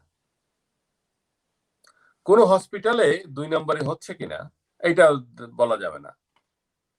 আমরা ইতিমধ্যেই দেখেছি টিকা নিয়ে যে তুগলকি কাণ্ড হয়েছে, রাষ্ট্র টাকা ভারতকে পরিশোধ করে দিয়েছে, সেখানে ভ্যাকসিনকেও ফায়দা লুটবে, সেই জন্য রাষ্ট্র টাকা দিয়ে দিল, কিন্তু আমাদের ভ্যাকসিন আর আসলো না। তো মাঝখানে যে ফায়দাগুলো হলো, এটা কে কত ভাগ পেল? বসুন্ধরায় একটা বিরাট হাসপাতাল হলো, বিশ্বের অন্যতম বিশাল হাসপাতাল, কি ডাকডোল, হাসপাতালের কোনো চিহ্নই নেই, কে কত ভাগ পেল? এখানে চিকিৎসা উপকরণ, বেড, এগুলো নিয়ে কথা বলতেছে রাষ্ট্রের কর্মচারীরা, কিন্তু টাকার ভাগ কে কোথায় পেল সেটা কিন্তু বললো না। এখন আমি কথা খুব বাড়াবো না, বিষয়টা পরিষ্কার, মানুষের দুর্বিপাক শুরু হয়েছে। খুব আগ্রহ দেখিয়ে আমরা যারা রাজনীতি করি, আগ্রহ দেখিয়ে আমরা রাষ্ট্র ক্ষমতা দখল করেছি অথবা গ্রহণ করেছি অথবা দায়িত্ব পেয়েছি, যে অবস্থানেই থাকুক না কেন, আমরা আমাদের দায়িত্বটা পালন করতেছি না। জনগণের দুর্ভোগ হোক আর সফলতা লাভ হোক, সবকিছুর একমাত্র দায়িত্ব হলো রাষ্ট্রের, আর রাষ্ট্রে পরিচালনার জন্য যে সরকারই থাকবে এই দায়িত্বটা তার। এটা শুধু নৈতিক দায়িত্ব নয়, এইটা হলো সাংবিধানিক দায়িত্ব। আর এই দায়িত্ব যতক্ষণ পর্যন্ত তারা থাকবে, দায়িত্বের মানে এই আইনটা যতক্ষণ পর্যন্ত থাকবে, ততক্ষণ পর্যন্ত দ্বিতীয় স্টেক হোল্ডার এখানে কেউ নাই। নৈতিক স্টেক হোল্ডার হিসেবে আপনি ধরতে পারেন কাদেরকে? বড় বড় ব্যবসায়ী যারা সোশ্যাল ইনিশিয়েটিভ নিয়ে কাজ করে, তারা যদি একটা আলাদা ব্যবস্থা করে, এটা তাদের দেখার। যদিও বাংলাদেশে এখন মুনাফা খোরদের সংখ্যাই বেশি, সোশ্যাল ইনিশিয়েটিভ আগের থেকে অনেক কমে গেছে। তারপর আছে বড় বড় এনজিও গুলো, যারা বৈদেশিক ফান্ড পায়, মানুষের জন্য করার কিছু স্কোপ আছে। ছোট ছোট এনজিও, এদের করার স্কোপটা একটু কম, কিন্তু এরা ওনারা যে জিনিসটা করতে পারেন সেটা হলো মানুষকে উদ্বুদ্ধ করতে পারেন প্রচার দিয়ে। কিন্তু বাংলাদেশের সবচেয়ে বড় সমস্যাটা হলো আপনি ইচ্ছা করলেই এখন সত্য কথাটা বলতে পারবেন না। আমি জানি না আমার সাথে আজকে আপনারা এখানে বসেছেন, আগামীতে আমাকে আবার আপনারা দাওয়াত দিতে পারবেন কিনা এই ব্যাপারে হয়তো দেখা যাবে সরকার কালকেই একটা নতুন আইন করে ফেললো যে না, শেখ মহিউদ্দিনকে আপনাকে অবশ্যই আমরা নেক্সট আনবো, আমরা চাইবো আপনি। না, আমি আমি গত 17 বছরে বাংলাদেশে কোনো টক শোতে অংশ নিতে পারি নাই। আমি মানে লন্ডনের টিভিতেই টক শো করছি এবং আমি সবার সাথে বসি না লন্ডনে, কারণ আমি কমফোর্ট ফিল করি না সবার সাথে কথা বলতে। আর আমি এখানে আমার আপন মানুষ মতোই আপনাদের সাথে বসেছি এবং আমি চাই সামাজিকভাবে মানুষের মধ্যে এই ইন্টারাকশনটা, এটা ধরেন আমি পল্টন জাতীয় ভাষায় যদি বক্তৃতা দেই, আমি যদি আক্রমণ করি সরকারকে, আমি তো এখানে রাজনীতি করতে আসি নাই। আপনারা খুব সুন্দর একটা টপিক ধরেছেন, যেখানে মানুষের এই দুর্ভোগের জন্য দেখার দায়িত্বটা কার? এটা দেখার দায়িত্ব হলো একমাত্র হোল্ডার রাষ্ট্রের, সরকারের, এবং যথেষ্ট তাদের। আপনি প্রতি বছর যে পরিমাণ টাকা ঘুষ হয়, দুর্নীতিতে চলে যায়, যে পরিমাণ টাকা পাচার হয়, যে পরিমাণ টাকা লুট হয়, সেই টাকায় এই জাতিকে 1 বছর খাওয়ানো কোনো ব্যাপার না। আর আমরা তথ্যের অনেক কি বলে ওটাকে আমরা চাপিয়ে রাখি, তথ্য চাপিয়ে রাখতে আমরা অভ্যস্ত এই জাতি। যেমন আপনি দেখবেন কোন ইভেন্ট, একটা দুর্ঘটনায় যদি একটা লঞ্চ ডুবি হয় বা একটা ট্রেন অ্যাক্সিডেন্ট হয়, আপনি দেখবেন ওখানে যদি 500 মানুষ মারা যায়, আপনি হিসাবে গভর্নমেন্ট কোনোদিন আপনাকে 50 বা 100 জনের বেশি বলবে না। এটা কেন? এটা আমার মাথায় আজ পর্যন্ত আসে না। এটা কেন এখানে কি করে? আপনার মনে হয় না যে আমরাই দলবদ্ধ নই? না না, আমি আমি আমি দলবদ্ধতার অবস্থান থেকে আমি কথা বলতেছি না। এখানে এখানে বিষয়টা হলো এটা কেমন যেন একটা সিস্টেমের মধ্যে চলে গেছে আমাদের। যেমন ঘুষ খাওয়াটা একটা সিস্টেম। আমি এরকম লোকও দেখেছি যে উজু করে এসছে, নামাজ পড়তে যাবে, এর মধ্যে ঘুষের টাকা আসছে, ড্রয়ারটা খুলে দেয় যে এখানে রাখেন। এইটা হলো, আপনি এমন একটা দপ্তরের কথা আপনারা বলতে পারবেন যে এই দপ্তরটায় আপনার ঘুষ চলে না, ঘুষ ছাড়া কাজ হয়? বলতে পারবেন? পারবেন না। ইভেন মাদ্রাসা শিক্ষা বোর্ডেও ঘুষের টাকা দিতে হয়। তো এই এই যদি হয় আমাদের রাষ্ট্রের নৈতিক মানদণ্ড, আইনি মানদণ্ড, এখানে কোথায় যাবেন আপনি? কার কাছে যাবেন? কার কাছে প্রতিকার পাবেন? কারো কাছে প্রতিকার পাবেন? পাবেন না। তো যেহেতু পাবেন না, আমরা শুধু এই মিডিয়ায় আমরা ক্ষোভ দেখাতে পারবো। আমি 17 বছর বাংলাদেশে আসতে পারি না। আমি জানি যে আমি বাংলাদেশে আসার সাথে সাথে আমাকে হয় গুম করা হবে, না হয় মেরে ফেলা হবে। আমি এর জন্য আসতে পারি না। কিন্তু দেশটার জন্য তো মন কাঁদে। দেশের মানুষগুলা, আপনি লকডাউন, এটা সারা পৃথিবীতে লকডাউন এখন চলতেছে, লকডাউন হবে, কারণ লকডাউন ছাড়া আপনি এর থেকে নিষ্কৃতি পাওয়ার কোনো রাস্তা নাই। আপনি যেভাবে আমরা সরকার বলছে 100-200 মারা যাচ্ছে, আপনার কি মনে হয় যে 100-200 লোক মারা যায়? আপনার কি মনে হয় না এখানে আর কয়েক গুণ বেশি লোক মারা যাচ্ছে? আমাদের পরীক্ষার সীমাবদ্ধতার কারণে দৈনিক 11,000 লোক ধরেন ইনফেক্টেড হচ্ছে। এখানে মিডিয়া আসতেছে প্রতি 3 জনে 1 জন ইনফেক্টেড হচ্ছে। তো তার মানে হলো 33,000 পরীক্ষা হচ্ছে। 33,000 পরীক্ষায় আপনি 11,000 পাচ্ছেন। তো 33,000 পরীক্ষা 18 কোটি মানুষের মধ্যে, তাহলে কত 33,000-এর পরীক্ষা হচ্ছে না যারা করোনায় আক্রান্ত? সঠিক পরিসংখ্যান কিন্তু আমরা পাবো না। যে মানুষগুলা হাসপাতালে আসতে পারতেছে না, মারা যাচ্ছে বিভিন্ন ভাবে, সেগুলো পরিসংখ্যানে আসতেছে না। যে মানুষগুলো দেখা যাবে এই লকডাউনের কারণে ঘরের মধ্যে ক্ষুধার্ত অবস্থায় মারা যাবে, সে কি পরিসংখ্যানে আসবে? আসবে না। চিকিৎসাবিহীন অনেকে মারা যাচ্ছে। চিকিৎসা ব্যবস্থার কথা তো বলে লাভ নেই। এখানে বাংলাদেশে প্রতিটা সরকার চিকিৎসা খাতে যে চুরি করেছে, ইভেন আমি 5-7 বছর আগে থেকেই আমি কিছু কিছু তথ্য আমার কাছে ছিল, আমি হয়তো খুঁজলে পাবো।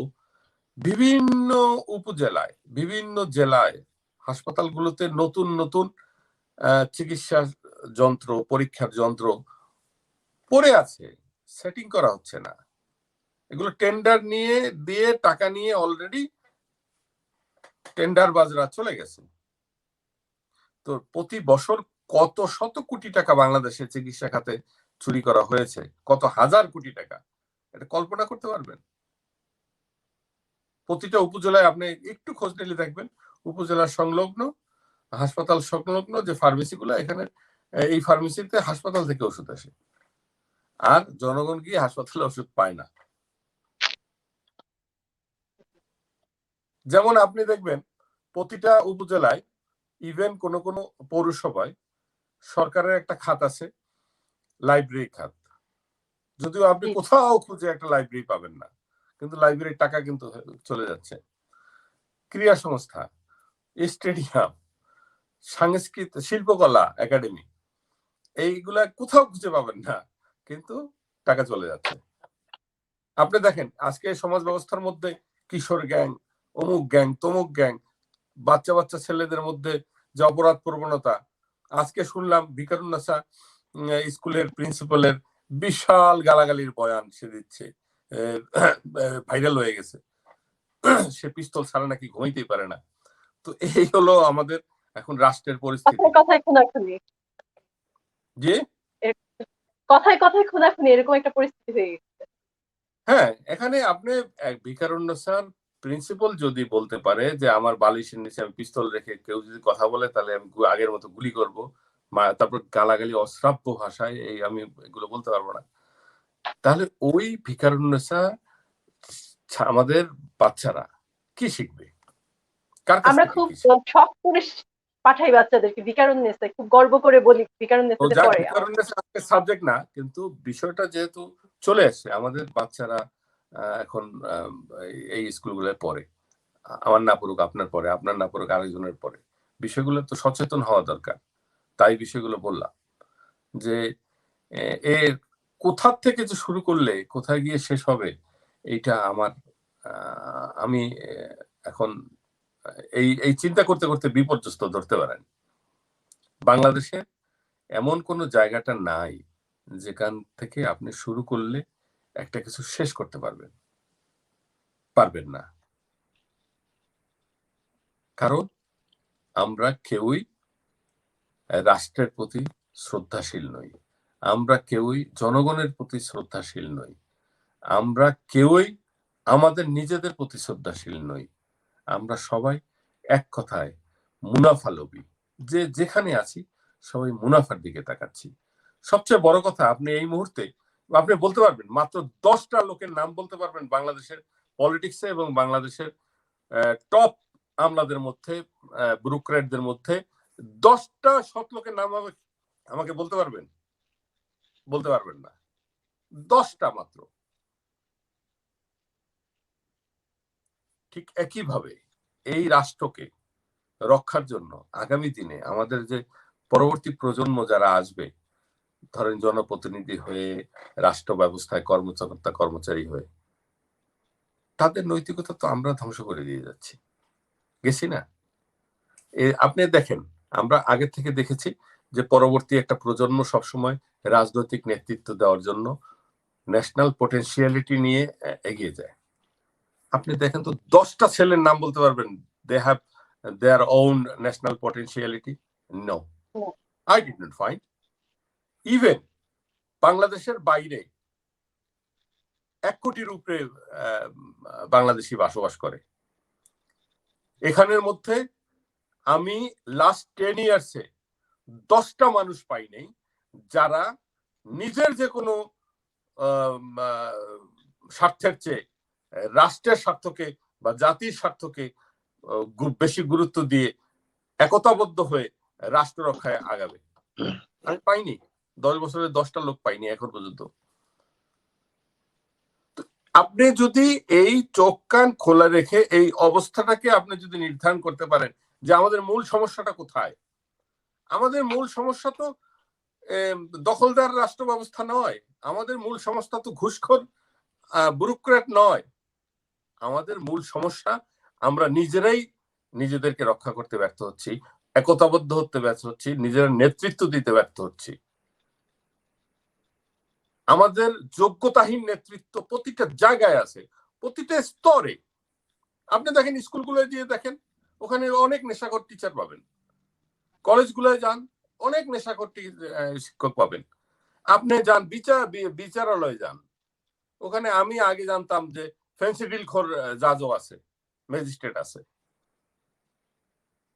ইয়াবাখোরের যে এখন কোথায় কোথায় কে কে আছে আপনি তো তার কোনো নির্ধারণই করতে পারবেন না, কে কোথায় কোন ইয়াবা খাচ্ছে। তো প্রত্যেকটা জায়গায় এই যে অসামঞ্জস্যতা, এটাকে আপনি ক্লিক করাবেন, মানে এটা ঠিক করাবেন, রাস্তাটা কোথায় পাবেন? কেউ কি একবার চিন্তা করছেন আপনি আপনার সন্তানকে কোথায় রেখে যাচ্ছেন? কোন সমাজ ব্যবস্থার মধ্যে আপনার সন্তানকে রেখে যাচ্ছেন? আমি একটু কথা বলি। আমরা অনেক গুরুত্বপূর্ণ কথা, দেশের কল্যাণের কথা, আসলে লিবারেল পার্টি বাংলাদেশের প্রেসিডেন্ট জনাব শেখ মহিউদ্দিন আহমেদ আমার অনেক 700 লোককে হত্যা করা চমৎকার হয়েছে। ভাবে বলছিলেন। তো আসলে আমরা শোনেন, আমার 700 লোককে এই পর্যন্ত হত্যা করা হয়েছে। আমি দলের কার্যক্রম করতে পারছি না, আমি নিজে দেশে আসতে পারতেছি না। আমি তো একটা ছোট্ট একটা দল করি, তাই না? আমি তো একটা ছোট্ট দল করি, তারপরেও ধরেন আপনি বাংলাদেশের মূল সমস্যাটা হলো আপনি কথা বলতে পারবেন না। বাংলাদেশের মূল সমস্যাটা হলো আপনি আপনার প্রয়োজনের কথা, আপনার অধিকারের কথা, ন্যূনতম একটা জিনিস আপনি বলতে পারবেন না।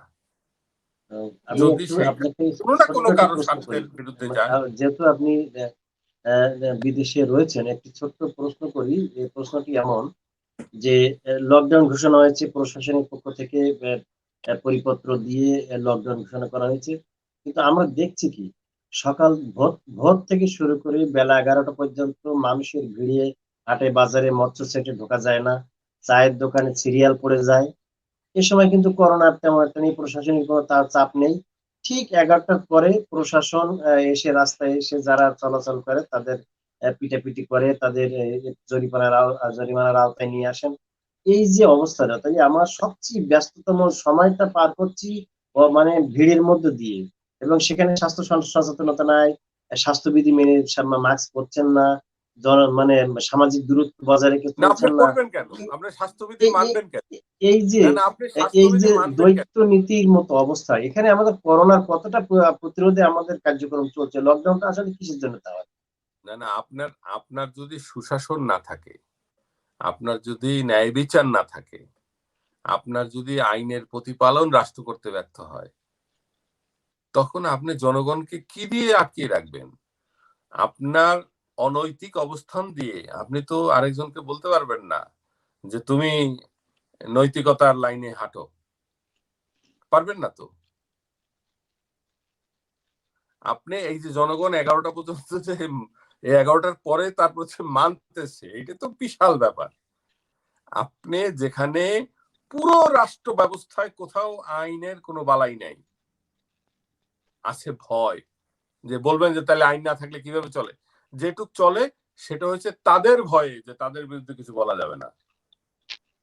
আইন নাই, নাম্বার 1। নাম্বার 2, এরপরে আসেন আপনার নৈতিকতা বলতে কোথাও নাই।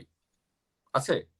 আপনি দেখেন একটা খুব এখন 1 লাখ মানুষের মধ্যে একটা সৎ রিকশাওয়ালা পাইলে যে আপনি সব রিকশাওয়ালা ভালো তা না। একটা রিকশাওয়ালা আরেকটা রিকশার সাথে দ্বন্দ্ব করে, একটা ভিখারি আরেকটা ভিখারির সাথে দ্বন্দ্ব করে। কেন? দেখবেন ভিক্ষা নিয়ে তার দ্বন্দ্ব করে, তুই এখানে বসছিস, তোর কারণে আমি ভিক্ষা কম পাইছি। কিন্তু যারা শোষণ করে তাদের মধ্যে কিন্তু এই দ্বন্দ্বটা পাবেন না।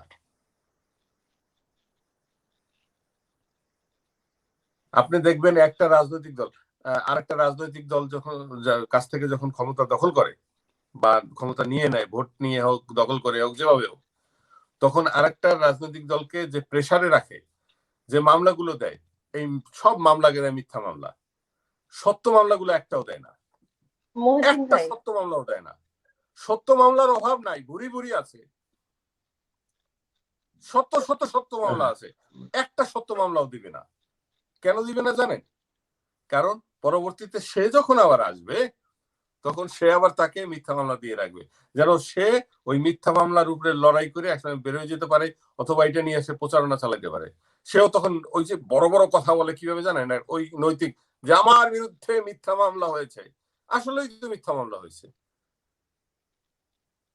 সত্য, ধরেন আমি আমি এইবারে ক্ষমতায় আছি, আমি খুব চুরি করে আমি অনেক জায়গায় লুটপাট করছি, একদম অফিসিয়ালি ডকুমেন্টেড। আপনি ক্ষমতায় আসলেন, এরপরে আপনি এসে করবেন কি? এগুলো একটা মামলা দিবেন না, আপনি এমন মামলা দিবেন যে মামলার কোনো অস্তিত্ব, মানে পৃথিবীতে আমি শুনেই পাগল হয়ে যাবো, আপনিও পাগল হয়ে যাবেন। মহিউদ্দিন ভাই, এই বৈশ্বিক করোনাকালীন সময়ে সারা বিশ্ব যেখানে অসুস্থ, আমাদের দেশে যে কর্মহীন হয়ে পড়েছে মানুষ, অসহায় মানুষ হয়ে পড়েছে, তাদের মানবেতর জীবনযাপন, তাদের জন্য এখন সরকারের করণীয় কি বলে আপনি মনে করছেন? সবই তো সরকারের করণীয়, এখানে তো আপনার আবার কিছু করণীয় নাই। কারণ আমি তো লকডাউনের মধ্যেই তো আছি। আপনি আর আমি তো এমন অবস্থানে নাই যেখানে আমরা লকডাউনের বাইরে আছি। লকডাউনকে মানে নিয়ন্ত্রণ করবে এবং লকডাউন দিবে, এ তো সরকারের কাজ। তো এখন রাষ্ট্রকে দেখবে কে? রাষ্ট্রকে যদি না দেখতে পারে তাহলে সরকার চলে যাক, অন্য কেউ সরকারে আসবে। কিন্তু সেই জায়গাটা তো কিন্তু কেউ হবে না। রাষ্ট্রে আমার গদিটা চাই, আমার চেয়ারে আমার বসে থাকতে হবে। আপনার কি মনে হয় না যে সরকারি যে বিলগুলো আমরা পে করছি, গ্যাস বিল, বিদ্যুৎ বিল, পানি বিল, সরকার চাইলে বিলটা মওকুফ করে দিতে পারে কর্মহীন অসহায় মানুষদের জন্য, যারা এখন দেখেন, রাষ্ট্র ইচ্ছা লকডাউনে করলে তো অনেক সবার কিছুই ইনকাম পারে। বন্ধ। রাষ্ট্র ইচ্ছা করলে অনেক কিছুই পারে। রাষ্ট্র ইচ্ছা করলে অনেক কিছুই পারে। আমি তো একবার বলে গেছি, যে পরিমাণ ঘুষ হয়, যে পরিমাণ লুট হয় এবং যে পরিমাণ পাচার হয়, এই তিনটার টাকা যদি করা যায় তাহলে জনগণকে আপনি একদম স্মুথলি, সমস্ত মানুষকে আপনি পেনশন দিয়ে রাখতে পারবেন, সোশ্যাল সার্ভিস দিয়ে রাখতে পারবেন বিদেশের মতো। এই যে লকডাউনে আমরা যারা আটকা পড়েছি, যারা কাজ করতে পারে না, প্রত্যেকেই রাষ্ট্র থেকে সোশ্যাল ওয়েলফেয়ারের টাকা পাচ্ছে। কিভাবে পাচ্ছে? আমি দেখেছি বাংলাদেশে। আমি আমি বাংলাদেশেও তো আমি বাস্তবিক অর্থে আমি রাজনীতি করতাম। আমি এক সময় অন্য রাজনৈতিক দল করতাম, সেখান থেকে লিবারেল পার্টি বানানো হয়েছে ইন্টারন্যাশনাল সংযোগের মাধ্যমে। আমি ওখানে 2 বার এমপি ইলেকশন করেছি। আমি দেশের বাইরেও এমপি ইলেকশন করেছি। তো এখন ঘটনা হয়েছে,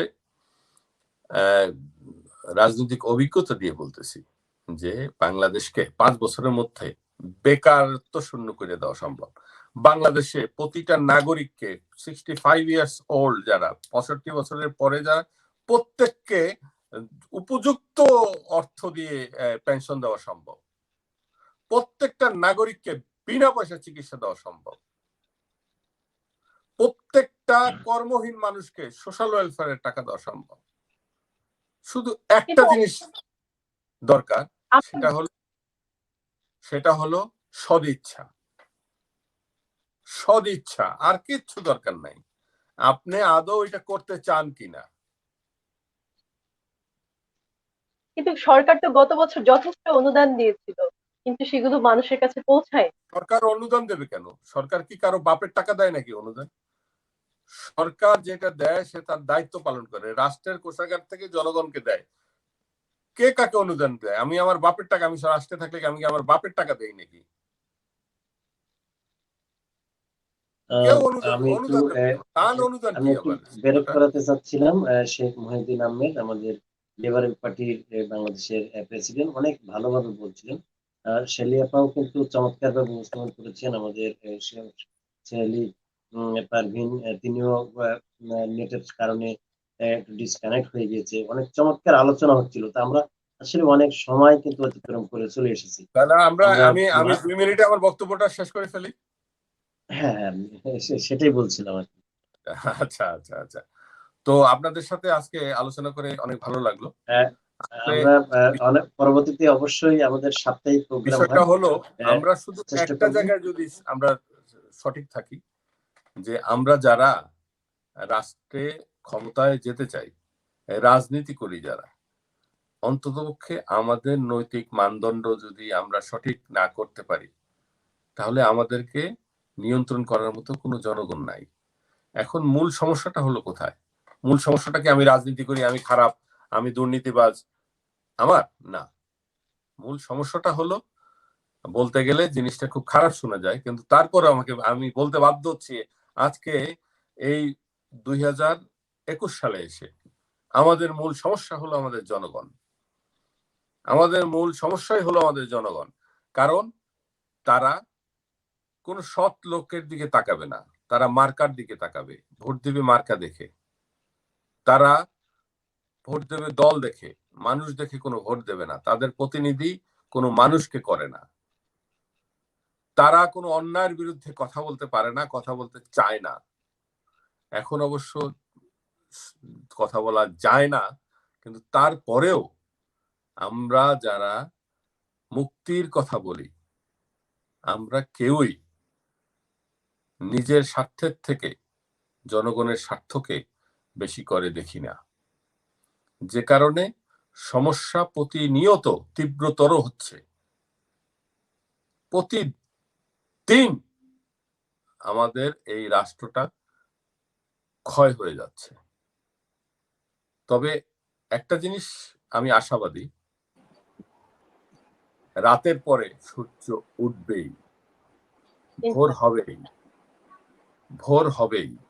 এবং সেই আগামীর ভোরে মানুষ যখন ব্যর্থ হয়, তখন নতুন ভোরে প্রকৃতি নতুন প্রত্যাশা দেয়। কোথায় থেকে সে প্রত্যাশা শুরু হবে আমরা হয়তো এখন জানি না, কিন্তু যে কোনো সময় সেই নতুন সূর্য আমরা সবাই দেখব। করোনাকালীন এই আপদকালে সবাই সংযত থাকুন, নিরাপদে থাকুন। আমরা আশা করি রাষ্ট্র, আমার বক্তব্য দিয়ে আমি রাষ্ট্রকে একটি সিগন্যাল দিতে চাচ্ছি, রাষ্ট্র যদি তার কর্তব্য পালনে ব্যর্থ হয়, রাষ্ট্র একসময় এই জনগণ অব্যবস্থাকে, রাষ্ট্রের অব্যবস্থাকে ধ্বংস সময় করে। অনেক ওভার হয়ে গিয়েছে। ধন্যবাদ। স্যার আমি এভাবে বলি, অনেক চমৎকার ভাবে আপনি বলতেছিলেন। সেলিম আপা তিনিও কিন্তু বলছেন, কিন্তু আপনার সময় একেবারে শেষ পর্যায়ে। আমরা আবার একটি কোনো বিষয় ভিত্তিক নিয়ে এমনি ভাবে একটি টকশোয় আমরা আবার মিলিত হব, একত্রিত হব। আমাদের কথা হবে জনকল্যাণের, আমাদের কথা হবে দেশমাতৃকার। আমার হৃদয় উজ্জ্বল করে যে কথা উপস্থাপন করবো, সেটি কোনো না কোনো ভাবে দেশের কল্যাণের কথা হাফিজুর বলবো। ভাই, আজকে যেমনটা আলোচনা আমি হলো চমৎকার ভাবে হয়েছে। একটু সেলিম আপা আপনি খুব সঞ্চালক অল্প সময়ের মধ্যে শেষ করবেন। এক সেকেন্ড আমি শেখ মহিউদ্দিন আহমেদকে একটা প্রশ্ন জানবার আছে। আপনি দীর্ঘকাল প্রবাসী, তো বাংলাদেশের জন্য আপনি যেহেতু বাঙালি, বাংলাদেশী, আপনার মন কাঁদে বাংলাদেশের জন্য, আপনি আসতে পারছেন না, ইত্যাদি ইত্যাদি।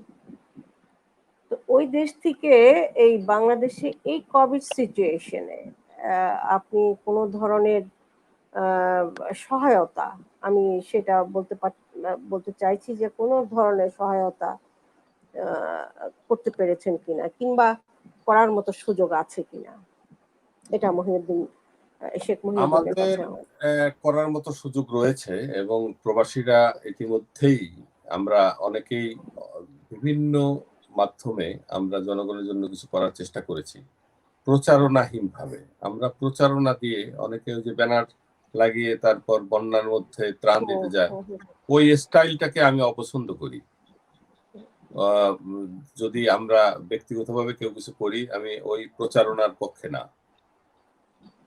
তাই এক্সেলেন্ট, আমরা সেটাই জানতে চাইতেছিলাম। এটা আমার ব্যক্তিগত, যারা আপনারা 1 কোটি মানুষ প্রবাসে, এবং তার কিন্তু বেশিরভাগই আমাদের শ্রমিক, তাদের অবস্থা আরো ভয়াবহ অবস্থা। কিন্তু আপনারা যারা রাজনৈতিক ব্যক্তিত্ব, সবাই শ্রমিক, শোনেন, কেউ বড় কাজ করে, কেউ ছোট কাজ আবার করে, আসবো, আমরা আবার পরের সপ্তাহে আসবো আমরা আপনাদেরকে নিয়ে। সবাইকে অনেক শুভেচ্ছা। জি জি, আপনাদেরকে অনেক ধন্যবাদ আমাদের সাথে থাকার জন্য, আপনাদের মূল্যবান সময় আমাদেরকে দেওয়ার জন্য। শেখ মহিউদ্দিন ভাই, আপনাকেও ধন্যবাদ তথ্যবহুল বক্তব্য রাখার জন্য। আপনাদেরকে ধন্যবাদ। সেহরি পারভিন আপা ডিসকানেক্টেড হয়ে গিয়েছেন, তাকেও ধন্যবাদ আজকে আলোচনা অংশগ্রহণ করার জন্য। ধন্যবাদ ম্যাডাম, ধন্যবাদ। তো আবারও সবাই এমনি ভাবে কোনো এক সময় মিলিত হবে কোনো এক শিরোনামে। তো ততক্ষণে আমরা সবাই ভালো থাকবো। আর আমাদের এতক্ষণ এই মানুষের কল্যাণ প্রতিদিনের এই টকশোয়ে যারা দেশ এবং দেশের বাইরে যেখান থেকে আমাদের সাথে ছিলেন, সকলকে আবারও ধন্যবাদ জানিয়ে আজকের মতো এখানেই শেষ করছি। ছাড়া সবাই ভালো জি, থাকবেন। আমরা করোনাকালীন সময় সুস্থ থাকবো, শুভরাত্রি। সাবধানে থাকবো এবং শুভরাত্রি। শুভরাত্রি। নিয়ম মেনে